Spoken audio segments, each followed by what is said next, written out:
Hi, my name's Adam. Welcome to the channel. Thanks for joining us today. Today we're going to talk about CPP and what happens if you retire early. You get your CPP statement at 55 when you retire. It shows what you're going to get at 65, but is that really what you're going to get? How do these numbers work? What's the breakdown? Today we have a special guest, Brett Martinson. So Brett's a financial planner. He joined our team here about a month ago, and he's been a great addition to our team. So Brett brings a wealth of knowledge. Again, as an engineer by trade, he's very technical. He digs into these details in great detail. And digging into the CPP question is a big one, to the point where I've actually hired someone out in the UK right now to build us out a CPP calculator. The Canadian government should be supplying this for everyone. It should be something online. You can put in, your kids' years and your dropout years and this and that. It's not out there. We're creating it. We should have it here in the next month or so, and we will definitely be putting a video together when that's ready to go. So Brett, thanks so much for joining us today. I want to go through a question that we get all the time, and it's probably one of, if not the highest asked question that I get on a daily basis. And that is, I'm retiring early, say 55.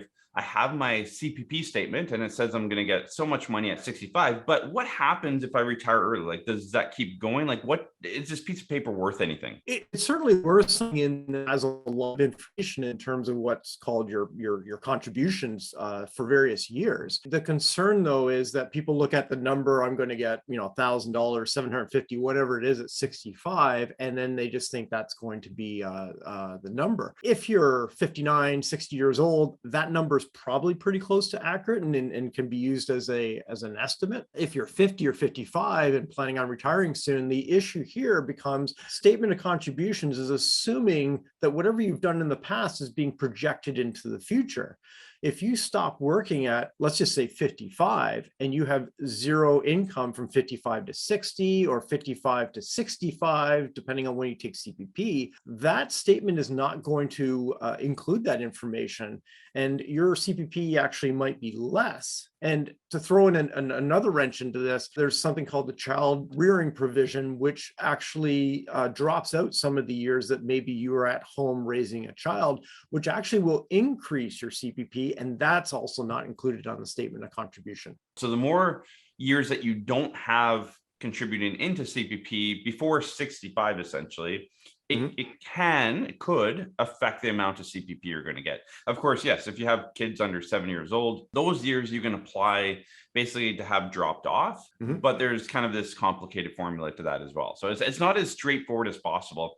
And the problem, and you can tell me otherwise, the problem I've always seen is there's nowhere to get this information. It's very, very few places to get it. Yeah, I think the average person doing a Google search is probably going to have a hard time tripping across something to be able to calculate and get a more accurate number. I guess, Brett, like if someone is retiring early, what should they be doing with their CPP? Two things. Well, first of all is looking at those numbers and meeting with a planner or an advisor who understands how CPP works and getting a general idea of how much they may or may not be getting. The other thing too is that it has to do with when you take CPP. Now we know that if you take it at 60, it's reduced by 36%. If you delay it to 70, it's increased. We know all that, but also if you take it at 60, you're talking about those non-contributory years or years in which you have a low contribution. If you take it at 60, you only get approximately 7 of those dropout years. If you take it at 65, you actually get 8. Now, we are talking about one more year.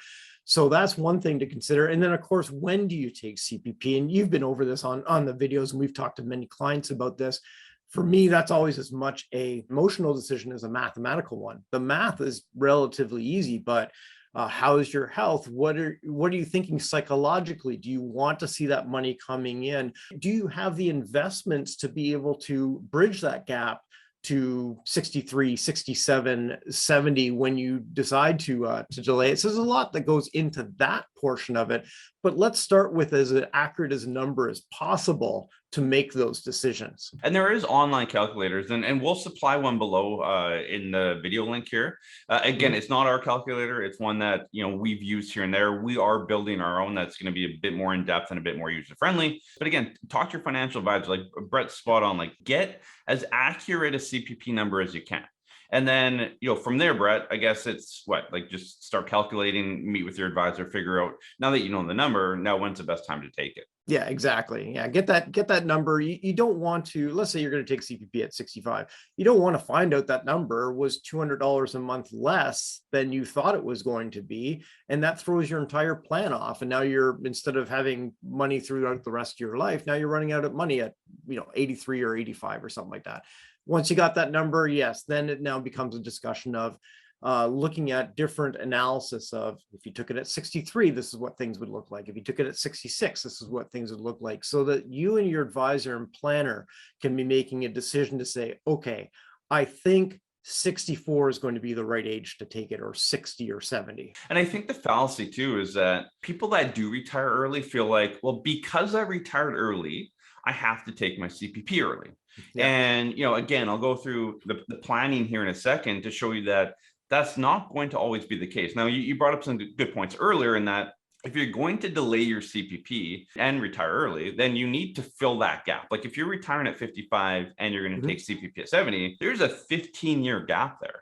And you have to have the assets and the income to support that gap. And, not only is that the gap, but that's the go-go phase of the gap. So that's technically probably the most expensive period. As you're watching this in your head, it's like, yeah, no, that's a good point, Adam. I need to take my CPP earlier so I can enjoy my go-go phase. And I think for a lot of people, and we do these plans every day for different situations, you need to have your numbers put into financial planning software so that you don't jump to an emotional decision and take CPP early when it's not really the best financial decision for you. So again, know both sides of it. Emotionally, you may be driven to 60 or 65, but then financially, can you support taking it later? Does it make sense for you? Because again, later in life, for a lot of people, their main source of income is their CPP.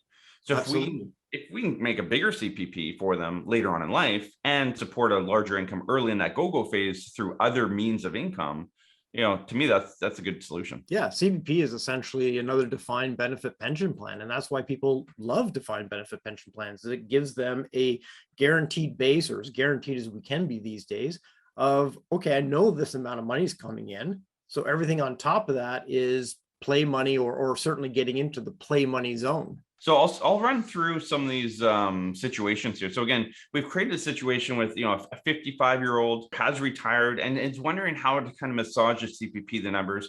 So I'm going to break that down here now after in snap projections. So you viewers can actually see how this plays out. And when this 55-year-old that retires early, when should they actually take CPP based on the financial decision? Yeah. So before we cut off here, Brett, any other last comments?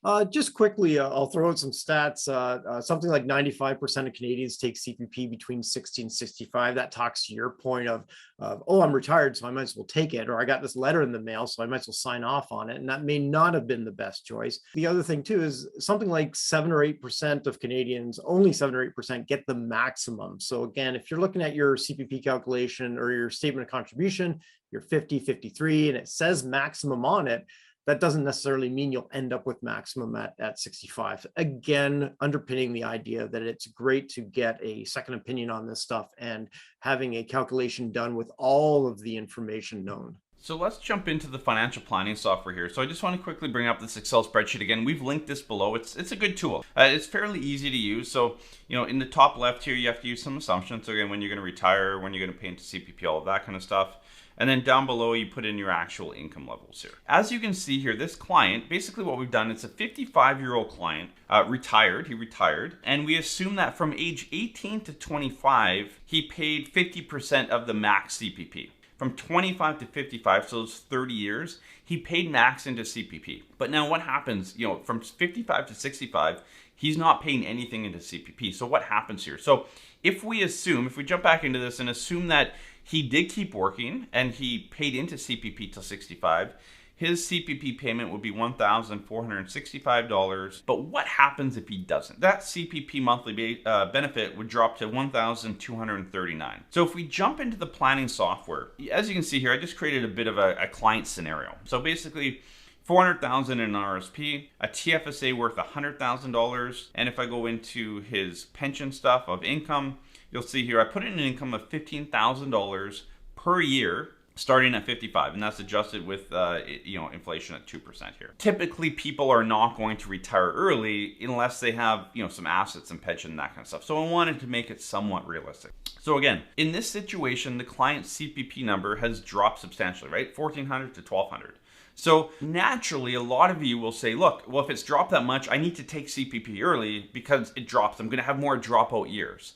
So let's kind of jump into this. I want to take that 1239 or whatever the CPP is at 60 or at 70. I want to use a calculator that gives me the actual number and then plug that number into the software to see what makes the most sense. So let's first look at the situation where a client retires at 55 and decides to take CPP at 60. What is the overall income when you take another, OAS, his RSP, his pension, his TFSA, and kind of play that out till age 90? What's the total income that we can draw on? So again, we've used CPP number of 816 a month here.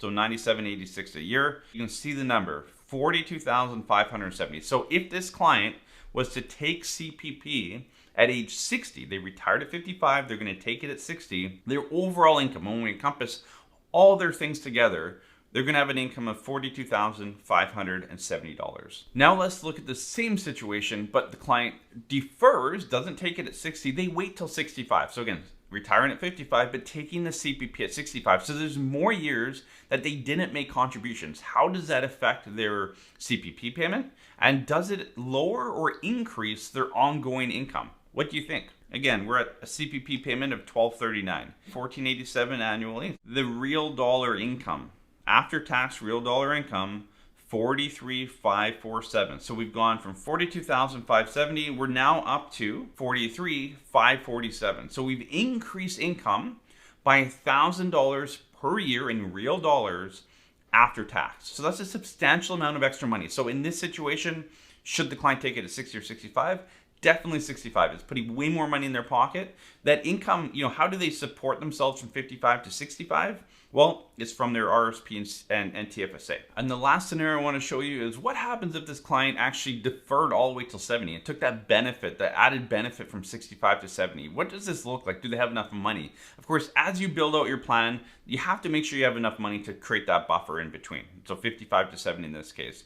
So at 70, CPP payment is $1,760, $21,119 per year. So if we take that, and you can see that income now, again at 65, it was $43,547. We're up to $43,938. If they took it at 60, it was going to be $42,570. So we've increased income by about $1,500 a year after tax in real dollars. On this Excel spreadsheet, they'll scroll over. When you put in your information, it actually says optimal age to start receiving CPP. And it has a checkbox beside age 69. It actually says 69 for this client is the ideal time to take their CPP. So it actually gives you that number. And I was kind of, I don't know if that's gonna be correct or not, but I actually did run the situation. So I ran every age from 60 to 70, and sure enough, kept all the data points the same in the planning software, other than changed CPP. And lo and behold, age 69 did give a little bit of a bump. It actually bumped it to 43,957. So it, nominal, but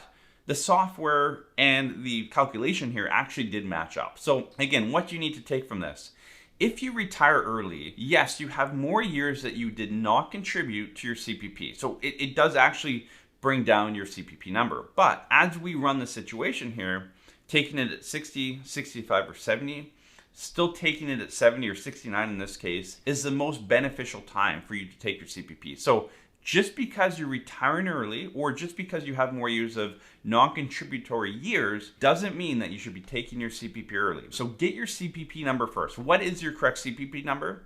And then step 2 is work through a financial planning software with your advisor to figure out timing on when you should take it. So thanks so much for joining us in this video. Hopefully it did help. Again, this was one of the #1 requested videos of all of you. So hopefully you enjoyed it. If you did, hit the thumbs up. If you're not part of the channel, hit the subscribe button. It takes 1 second. It costs you nothing, and we do appreciate it. We'll see you in the next video.